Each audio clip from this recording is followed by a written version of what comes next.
My fiancé texted, "Changed my mind, marrying your cousin instead. He has better prospects anyway." I replied, "Congratulations." Then I canceled our joint honeymoon booking and used the $18,000 refund for my solo trip to Bali. 4 days later, her father's lawyer was demanding I return their family's money. Original post: I, 29 male, was supposed to get married next month. Notice the past tense there. Last Tuesday, sitting at my desk grinding through quarterly reports, my phone buzzed. Isabella, 27, my fiancée of 3 years. The woman I'd been with for 5 years total. The text was short, brutal, and oddly formal. "Nathan, I've made a decision. I'm marrying Trevor instead. He has better prospects anyway. The wedding is off. Please don't make this difficult." Trevor, my cousin. The same Trevor, 31M, who'd been coming to our Sunday dinners for the past year, complaining about being single.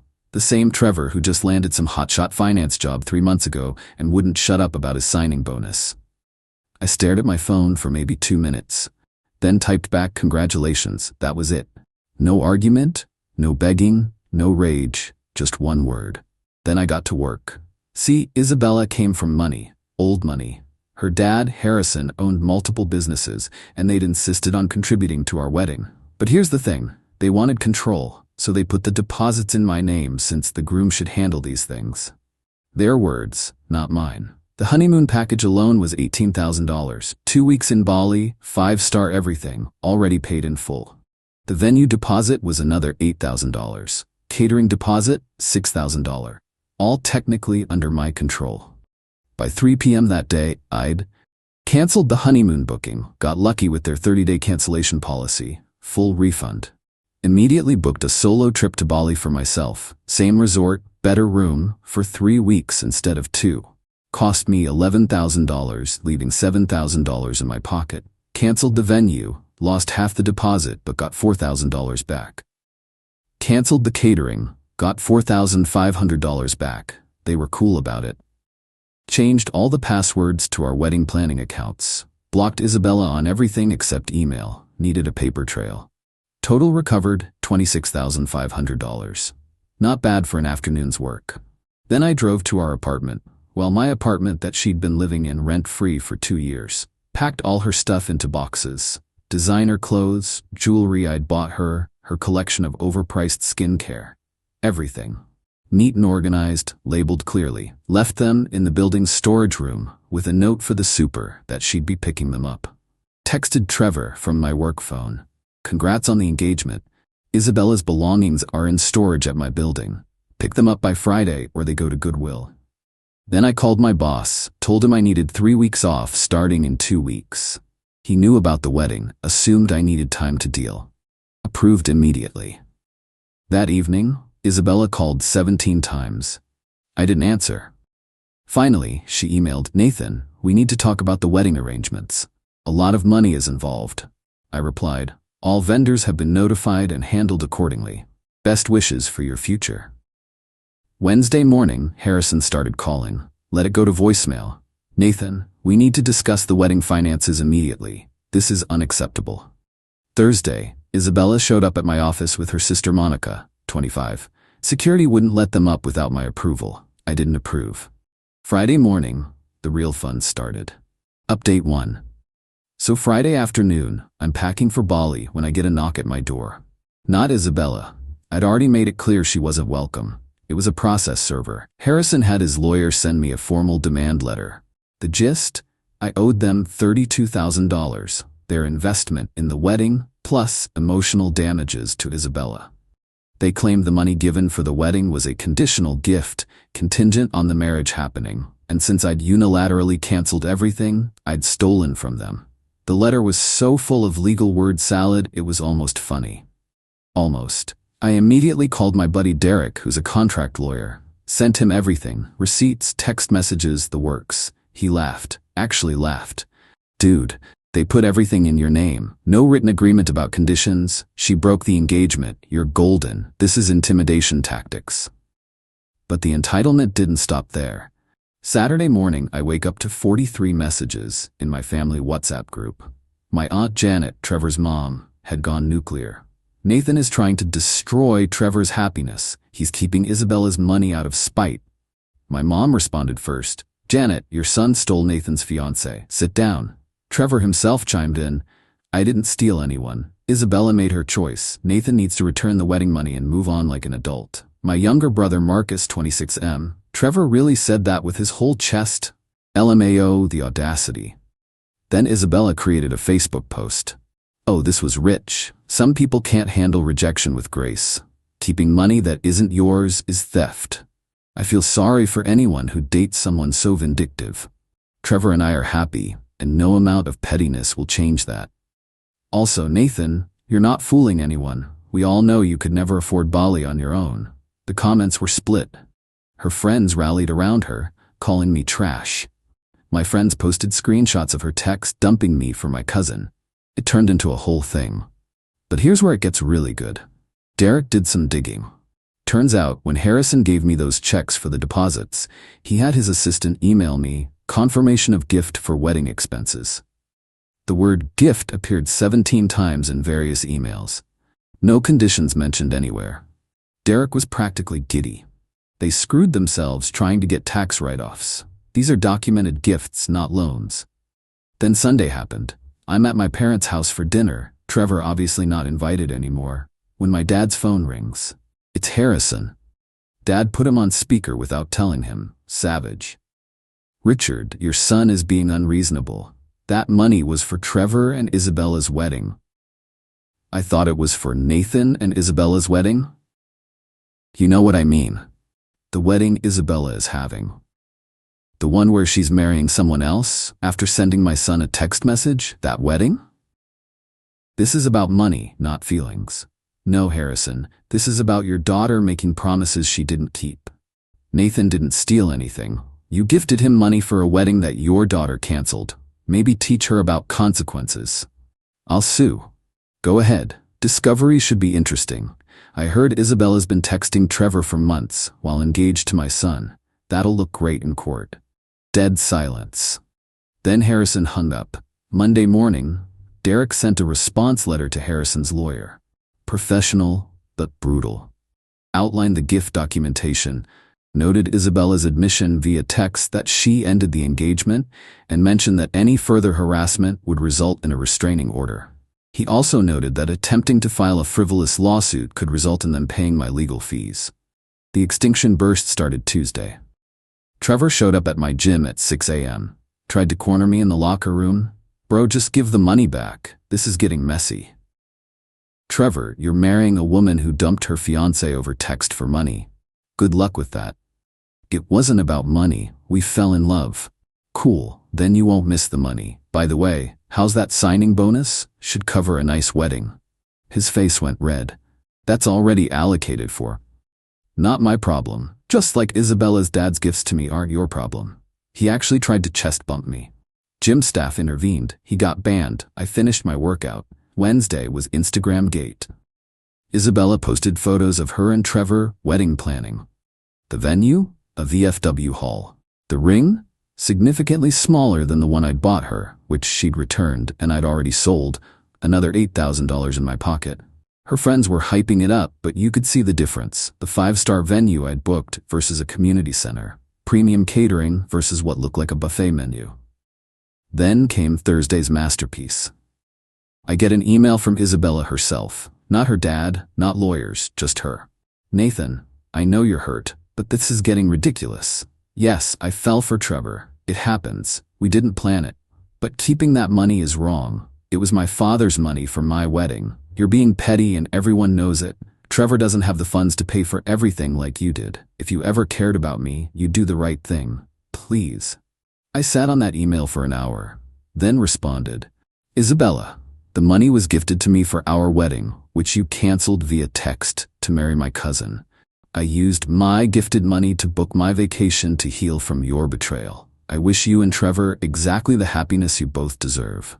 P.S. The resort in Bali has couples packages if Trevor's signing bonus can cover it. Friday morning, my flight leaves in 6 hours.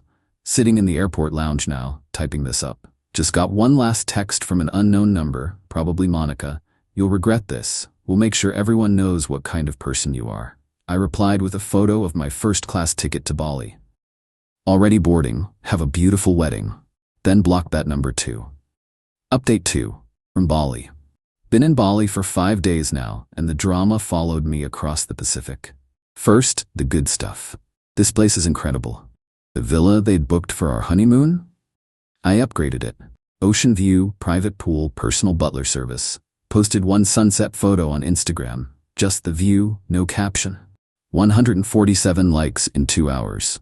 Isabella's best friend Cynthia commented, "Must be nice spending stolen money." My college roommate replied, "Must be nice marrying your fiancé's cousin 5 weeks before your wedding." Cynthia deleted her comment. But the real entertainment came Wednesday night, Thursday morning back home. Harrison actually tried to file a police report for theft. The cops called me, thank God for international roaming, to get my side. "Officer, sir, we have a gentleman here claiming you stole $32,000 in wedding funds." Me, "Officer, I have documentation showing those were gifts to me. The wedding was canceled by his daughter, who is now marrying my cousin. I'm happy to email you everything." "She's marrying your cousin?" "Yes, sir," she informed me via text message.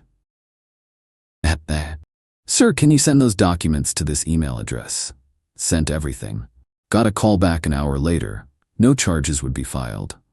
Harrison apparently made a scene and had to be escorted out. Then Friday hit, and Trevor decided to go nuclear on social media. Posted this novel-length rant about how I was financially abusing Isabella and holding their future hostage. He actually used the phrase, "Nathan is showing his true colors, a man who would rather vacation alone than see his family happy." The comments did not go the way he expected. "Bro, you stole your cousin's fiancé and you're mad he won't pay for your wedding?" This math ain't mathing, Trev. The lion, the witch, and the audacity of this bitch. Imagine being this entitled to money that isn't yours. My brother Marcus posted, "Reminder that Trevor still owes me $300 from 2 years ago, but sure, Nathan's the problem." Trevor deleted the post within 3 hours. Saturday was the Flying Monkeys assault. Isabella's entire friend group started a coordinated harassment campaign. Messages, comments, DMs all saying variations of, "You're ruining her special day," "Be the bigger person," "You obviously never loved her," "Small deck energy." I posted one response on my story. "Friendly reminder that I didn't end my engagement via text message to marry someone else's relative. Now, excuse me while I enjoy this absolutely fantastic snorkeling tour." The meltdown was immediate. Isabella herself broke her silence with a TikTok. She has like 3K followers, thinks she's an influencer. The video was her crying, explaining how I was weaponizing money and punishing her for following her heart. The tearful finale, "He's literally in the honeymoon suite we picked out together, alone, just to hurt me." The comments were brutal. "Girl, you dumped him for his cousin. Following your heart to his cousin's wallet maybe. Not the tears when you caused this mess. Trevor can't afford the honeymoon? Red flag babes." She deleted it after 2 hours, but someone screen recorded it. It's been reposted everywhere. Then Monday, I get a WhatsApp from my grandmother. "Grandmother, Harrison had called my 82-year-old Nana, trying to get her to pressure me. This man really thought he could manipulate a woman who survived the depression and raised 7 kids. Nana's message to me, that Isabella's father called. Seemed upset about money. I told him my grandson doesn't negotiate with terrorists. Enjoy your vacation, sweetheart."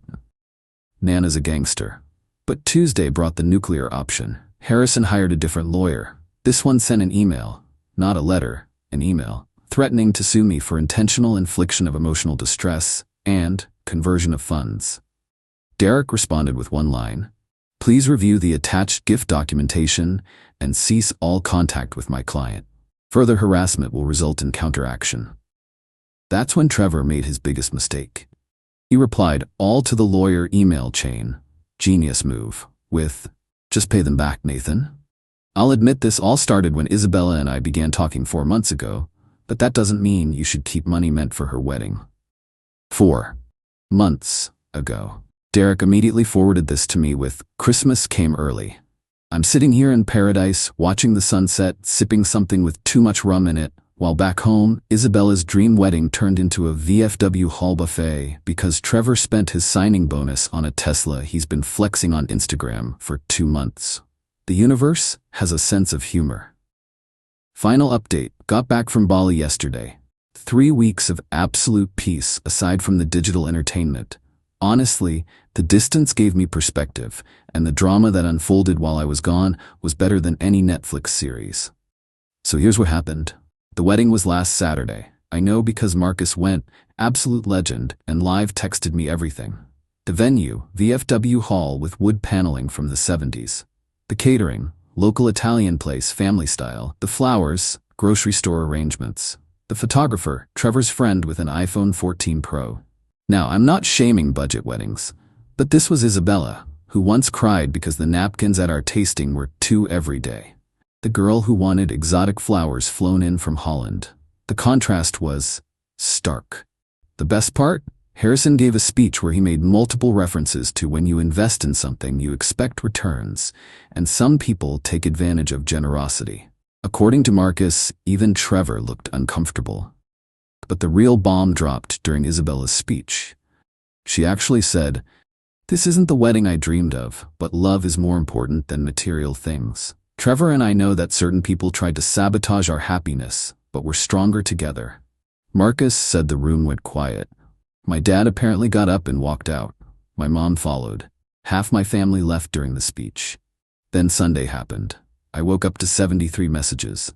Turns out, someone, Marcus denies it, but I know it was him, asked in the wedding hashtag, Trevorly ever after. Yes, really. Why the bride's family couldn't afford a better wedding if money was so important to them. Isabella's cousin responded that Harrison's business took a hit recently, and they were counting on recovering the wedding deposits. Someone else asked why they needed Nathan's money if Trevor had such better prospects. The thread devolved into chaos. The truth came out. Trevor's signing bonus was already gone, Tesla, new wardrobe, Vegas bachelor party. Harrison's cash flow was tight due to a failed investment, and they'd been banking on bullying me into funding their wedding. Monday morning, I'm unpacking when I get a call from an unknown number. It's Isabella's mom, Margaret. She's crying. "Nathan, I'm sorry. I didn't raise her to be like this. I found out she'd been texting Trevor since last Christmas. I'm so sorry. Harrison and I are separating. This whole situation showed me who he really is." Plot twist I didn't see coming. Then yesterday, the final act. Isabella texts me from a new number. "Nathan, I made a mistake. Trevor isn't who I thought he was. The wedding was humiliating. Everyone was comparing it to what ours would have been. Trevor's already complaining about money. His mom made comments about my family being overdramatic about the deposits. This isn't what I wanted. Please, can we talk?" I didn't respond, but I did screenshot it and send it to Derek with, "for the files." An hour later, Trevor messages me. "Isabella won't stop talking about you and the Bali trip. This is your fault. You turned everyone against us. We could have worked this out like adults if you hadn't been so petty." I responded, "Worked what out? You were sleeping with my fiancée for 4 months while coming to my apartment for dinner. You both made your choice. Live with it. You ruined her wedding day." "No, Trevor, you both ruined mine. I just refused to pay for yours." He blocked me after that. Good riddance. Last night, my parents had me over for dinner. My dad pulled me aside. "I'm proud of how you handled this. You didn't stoop to their level, you just protected yourself. Isabella and Trevor deserve each other, and Harrison learned he can't bully people with fake legal threats." This morning, I'm sitting in my apartment, coffee in hand, looking at the Bali photos. That $7,000 left over after the trip, put it toward a down payment on a new truck. The $8,000 from her engagement ring, investment account. Isabella and Trevor are married now, stuck with each other, in debt from a wedding they couldn't afford, living with the knowledge that their entire families know they're cheaters who tried to steal money they weren't entitled to. Harrison's facing a divorce and his reputation in our social circle is shot. Turns out, when you try to shake down your daughter's ex for money that was legally gifted to him, people notice. Me? I had the best 3 weeks of my life. Swimming with manta rays, hiking volcanoes, eating incredible food, and not marrying someone who could throw away 5 years via text message. The best revenge? It wasn't even revenge. I just refused to fund their betrayal and took a vacation with my money. They created their own consequences. To everyone asking if I regret not being the bigger person, absolutely not. Being the bigger person doesn't mean being a doormat. It means handling things with dignity while still protecting yourself. I didn't seek revenge. I just stopped providing benefits to people who betrayed me. Isabella wanted Trevor because he had better prospects? Cool. Hope those prospects include paying for their own life instead of expecting me to subsidize it. Anyway, I'm done with this chapter. Got a date tomorrow with a woman from my book club who thinks the whole story is the most satisfying karma she's ever heard. Life goes on. And it goes on better without toxic, entitled people in it. Thanks for following along. I'm out. Edit. Since some asked, yes, all of this is legal where I live. Gifts are gifts, especially when documented as such. No, I don't feel bad. They felt entitled to money that wasn't theirs while betraying me. Play stupid games, win stupid prizes.